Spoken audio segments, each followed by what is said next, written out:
जिंदगी में हम सब भाग रहे हैं कुछ पाने के लिए, लेकिन क्या आपने कभी सोचा है कि जब आप रुकते हैं तो आपके अंदर क्या होता है? क्या वहां शांति है या सिर्फ बेचैनी और शोर? आप जो खुशी बाहर खोज रहे हैं, क्या वह सच में स्थायी है या हर खुशी के बाद एक नया दुख आपका इंतजार कर रहा है? आज हम जिस बारे में बात करने जा रहे हैं वह कोई धर्म नहीं है। यह मन का एक ऐसा विज्ञान है जो आपके जीवन के हर दुख का इलाज है। यह है धम्म, वह ज्ञान जिसे भगवान बुद्ध ने हजारों साल पहले खोजा था और जो आज भी उतना ही प्रासंगिक है। एक ऐसा ज्ञान जो न किसी धर्म की बेड़ी है, न कोई रस्म। यह जीवन जीने का सरल तरीका है जो शांति और सुख देता है। लेकिन आज कई लोग धम्म को सिर्फ बौद्ध धर्म समझकर दूर भागते हैं, जबकि धम्म हर किसी के लिए है, एक विज्ञान की तरह जो मन को साफ करता है। अगर आप सच में जानना चाहते हैं कि अपने मन की इस बेचैनी को कैसे शांत करें, तो इस वीडियो को अंत तक देखें। यह कोई धार्मिक प्रवचन नहीं है, बल्कि आपके अपने जीवन को बदलने का एक सीधा और सरल मार्ग है। नमस्कार दोस्तों, संप्रज्ञान चैनल पर आपका स्वागत है।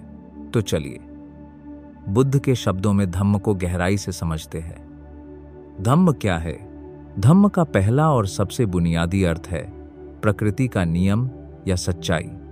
यह एक सार्वभौमिक, अपरिवर्तनीय सत्य है जो दुनिया में हर जगह मौजूद है, चाहे कोई बुद्ध इस दुनिया में आए या ना आए। प्रकृति का नियम सार्वभौमिक है, सनातन है। यह हमेशा से था और हमेशा ही रहेगा। प्रकृति का नियम क्या कहता है? प्रकृति का एक ही नियम है, परिवर्तन। यह नियम बताता है कि सब कुछ अनित्य है, हर चीज लगातार बदल रही है, कुछ भी स्थायी नहीं है। यह बताता है कि सब कुछ दुख है, क्योंकि सभी चीजें अनित्य हैं, तो उनसे जुड़ाव या लगाव करने से केवल असंतोष और दुख ही मिलेगा। यह बताता है कि सब कुछ अनात्म है, किसी भी चीज में कोई स्थायी मैं या आत्मा नहीं है। यह नियम कार्य कारण का सिद्धांत भी है, जो बताता है कि हर चीज किसी न किसी कारण से पैदा होती है। यह धम्म का दूसरा अर्थ है, दुख को खत्म करने का रास्ता, और यह पहले अर्थ पर आधारित है। धम्म का पहला अर्थ प्रकृति का नियम है, तो दूसरा अर्थ है उस नियम के साथ सद्भाव में जीने का तरीका।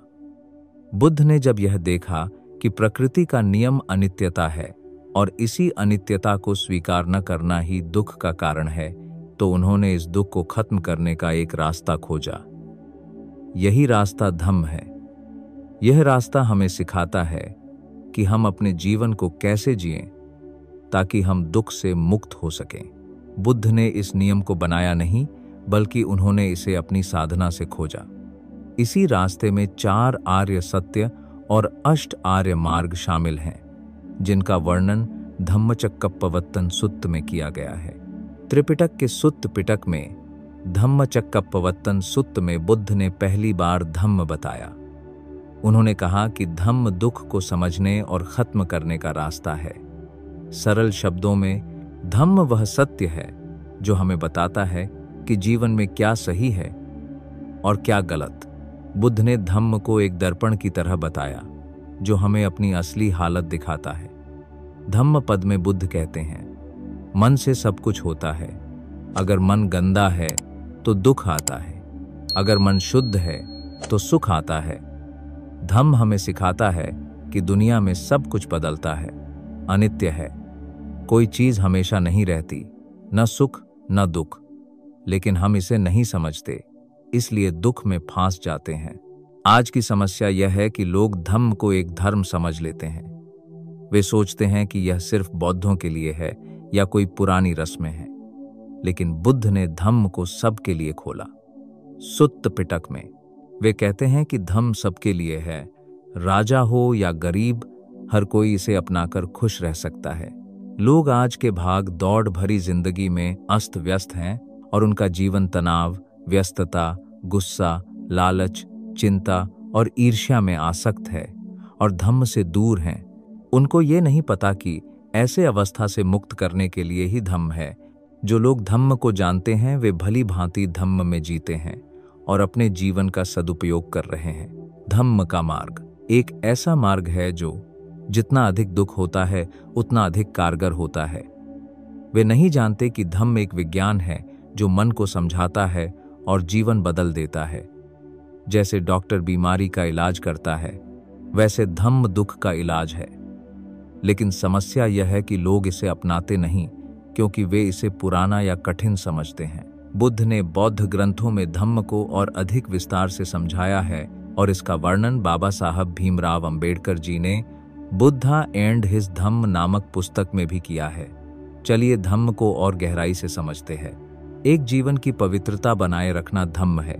जीवन की पवित्रता 3 तरह की है: शारीरिक पवित्रता, वाणी की पवित्रता और मानसिक पवित्रता। शरीर की पवित्रता किसे कहते हैं? एक आदमी जीव हिंसा से विरत रहता है, चोरी से विरत रहता है, काम मिथ्याचार से विरत रहता है। यह शरीर की पवित्रता है। वाणी की पवित्रता किसे कहते हैं? एक आदमी झूठ बोलने से विरत रहता है, व्यर्थ की बातचीत से विरत रहता है। यह वाणी की पवित्रता कहलाती है। मन की पवित्रता किसे कहते हैं? एक आदमी ईर्ष्यालु नहीं होता और सम्यक दृष्टि रखता है। यह मन की पवित्रता है। ये 3 तरह की पवित्रताएं हैं। जो व्यक्ति शारीरिक पवित्रता, वाणी की पवित्रता और मानसिक पवित्रता बनाए रखता है, यही धम्म है। 2 जीवन में पूर्णता प्राप्त करना धम्म है।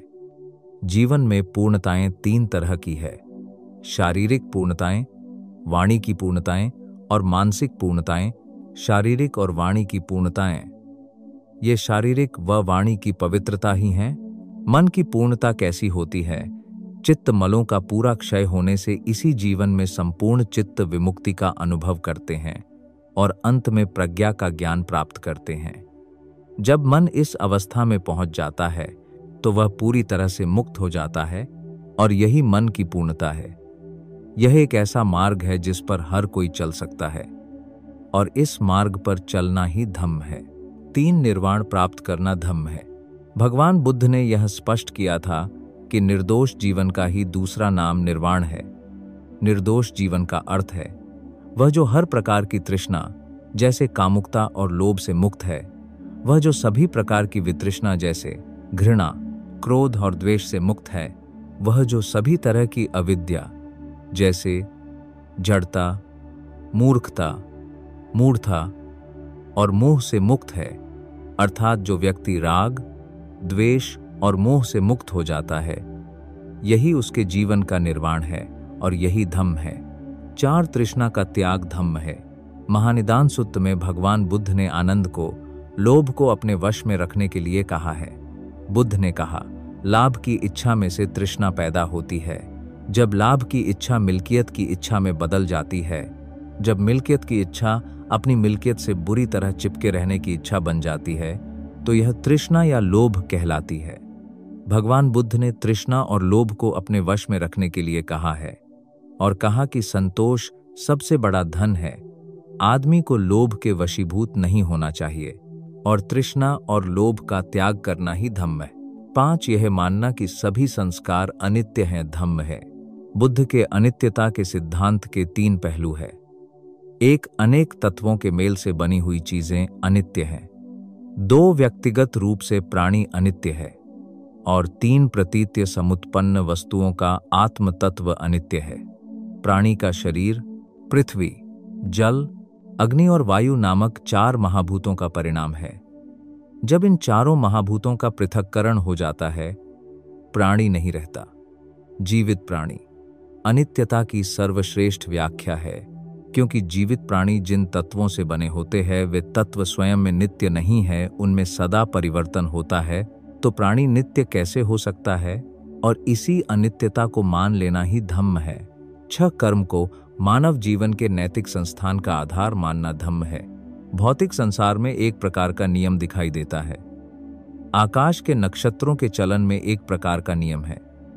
ऋतुओं के नियमानुसार आवागमन में भी एक नियम है। बीजों से वृक्ष उत्पन्न होते हैं, वृक्षों में फल लगते हैं और फलों से फिर बीज प्राप्त होते हैं। इसमें भी एक प्रकार का नियम है। बौद्ध परिभाषा में यह सब बीज नियम तथा ऋतु नियम आदि कहलाते हैं। इसी प्रकार समाज में भी नैतिक क्रम है। विश्व के नैतिक क्रम को बनाए रखने वाला कोई ईश्वर नहीं है, वह कर्म नियम है जो विश्व के नैतिक क्रम को बनाए हुए है। नैतिक क्रम चाहे भला हो चाहे बुरा हो, लेकिन भगवान बुद्ध के उपदेशानुसार जैसा भी वह है वह आदमी पर निर्भर करता है और किसी पर नहीं। यदि नैतिक क्रम बुरा है तो इसका मतलब है कि आदमी अकुशल कर्म करता है। यदि नैतिक क्रम अच्छा है तो इसका मतलब है कि आदमी कुशल कर्म करता है। बुद्ध ने केवल कर्म की ही बात नहीं कही, उन्होंने कर्म नियम की भी बात कही है। कर्म के नियम से बुद्ध का अभिप्राय था कि यह अनिवार्य है कि कर्म का परिणाम उसी प्रकार उसका पीछा करता है जैसे रात दिन का करती है। कुशल कर्म से होने वाला लाभ भी हर कोई उठा सकता है और अकुशल कर्म से होने वाली हानि से भी कोई नहीं बच सकता। इसलिए भगवान बुद्ध ने कहा था, कुशल कर्म करो ताकि उससे नैतिक क्रम को सहारा मिले और उससे मानवता लाभान्वित हो। अकुशल कर्म मत करो ताकि उससे नैतिक क्रम को हानि पहुंचे और उससे मानवता दुखी हो। कर्म के नियम का संबंध केवल विश्व के नैतिक क्रम से है। इसी कारण से कर्म का नियम धम्म का एक महत्वपूर्ण अंग है। धम्म के 3 महान सिद्धांत। बुद्ध ने धम्म को समझने के लिए 3 ऐसे सिद्धांत दिए हैं जो दुनिया में हर चीज पर लागू होते हैं। अगर आप इन्हें समझ लेंगे तो आप जीवन को पूरी तरह से समझ जाएंगे। इन्हें तिलक्षण कहा जाता है। एक अनित्य या अनित्यता। इसका मतलब है कि दुनिया में हर चीज लगातार बदल रही है, कुछ भी स्थायी नहीं है। आपका शरीर, आपके विचार, आपकी भावनाएं, आपके रिश्ते, यहां तक कि यह ब्रह्मांड भी, हर पल सब कुछ बदल रहा है।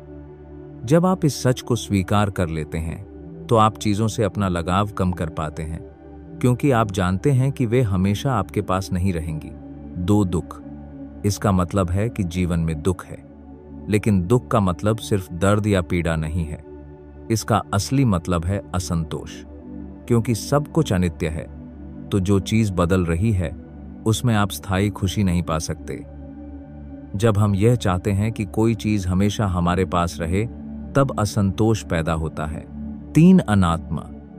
इसका मतलब है कि कोई स्थायी मैं या आत्मा नहीं है।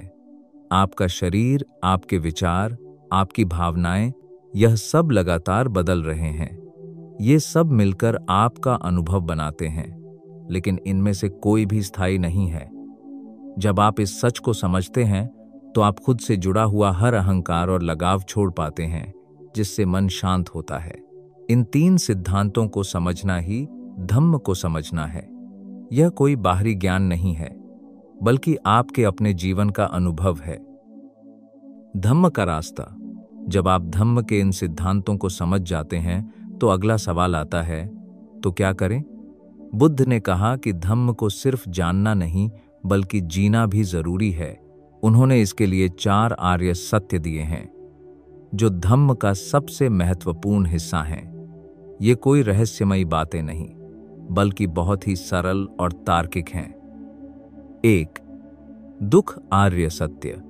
यह इस बात को स्वीकार करना है कि जीवन में जन्म, बुढ़ापा, बीमारी और मृत्यु जैसी चीजें हैं जो दुख देती हैं। 2. दुख समुदय आर्य सत्य। बुद्ध ने बताया कि दुख का सबसे बड़ा कारण हमारी इच्छाएं, लगाव और लालच हैं। जब हम चाहते हैं कि जो चीज बदल रही है वह न बदले तो दुख पैदा होता है। 3. दुख निरोध आर्य सत्य। अगर दुख का कारण है तो उसे खत्म भी किया जा सकता है। जब हम अपनी इच्छाओं और लालच को खत्म करते हैं तो दुख भी खत्म हो जाता है। 4. दुख निरोध गामिनी पटिपदा आर्य सत्य।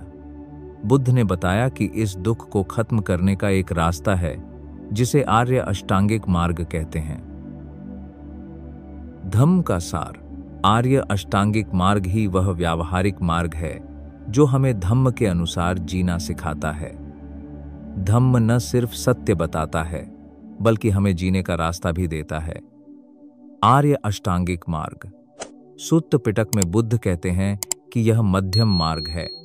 न ज्यादा सुख न ज्यादा दुख। यह कोई मुश्किल रास्ता नहीं है, बल्कि जीवन जीने का एक सीधा और सरल तरीका है। आर्य अष्टांगिक मार्ग के 3 भाग है, जिनमें 8 मार्ग आते हैं। प्रज्ञा, इसके अंतर्गत 2 मार्ग आते हैं, सम्यक दृष्टि और सम्यक संकल्प। शील, इसके अंतर्गत 3 मार्ग आते हैं, सम्यक वाणी, सम्यक कर्मांत और सम्यक आजीविका। समाधि, इसके अंतर्गत 3 मार्ग आते हैं, सम्यक व्यायाम, सम्यक स्मृति और सम्यक समाधि। ये 8 हिस्से एक साथ काम करते हैं। जब आप सही सोच रखते हैं तो आप सही कर्म करते हैं। जब आप सही कर्म करते हैं तो आपका मन शांत होता है। जब मन शांत होता है तो आप ध्यान लगा सकते हैं। बुद्ध ने धम्म पद में कहा है, बुराई खुद ही की जाती है, खुद ही बुराई से मुक्त हुआ जाता है। शुद्धता और अशुद्धता अपने ऊपर निर्भर करती है। कोई दूसरा किसी और को शुद्ध नहीं कर सकता। यह धम्म का सार है। यह आपकी अपनी जिम्मेदारी है। धम्म के लाभ। धम्म अपनाने से क्या मिलता है? त्रिपिटक के अनुसार यह शांति, नैतिकता और मुक्ति देता है। विनय पिटक में बुद्ध कहते हैं कि धम्म से मन शुद्ध होता है। धम्म अपनाने से तनाव कम होता है, रिश्ते बेहतर बनते हैं और जीवन में संतोष आता है। बुद्ध ने धम्म पद में कहा, जो धम्म पर चलता है वह दुख से पार होता है। आज भी धम्म एक जीवन बदलने वाली मार्ग है। तनाव, डिप्रेशन से मुक्ति देता है। लोग इसे धर्म समझकर डरते हैं, लेकिन यह विज्ञान है, मन को समझने का विज्ञान। तो दोस्तों, धम्म बुद्ध की सबसे बड़ी देन है। दुख से मुक्ति का मार्ग। 4 आर्य सत्य और अष्टांगिक मार्ग से जीवन बदल सकता है। त्रिपिटक में बुद्ध कहते हैं कि धम्म सबके लिए है। आज से ही शुरू करें, सही बोलें, अच्छे कर्म करें। अगर आपको हमारा यह वीडियो पसंद आया और इससे कुछ नया सीखने को मिला तो कृपया इसे लाइक करें, शेयर करें और संप्रज्ञान परिवार का हिस्सा बनने के लिए चैनल को सब्सक्राइब जरूर करें और बेल आइकॉन भी दबा दें ताकि आपको नए वीडियो की जानकारी तुरंत मिल जाए। मिलते हैं अगले वीडियो में। तब तक जागरूक रहें, शांत रहें। भवतु सब मंगलम, सबका मंगल हो।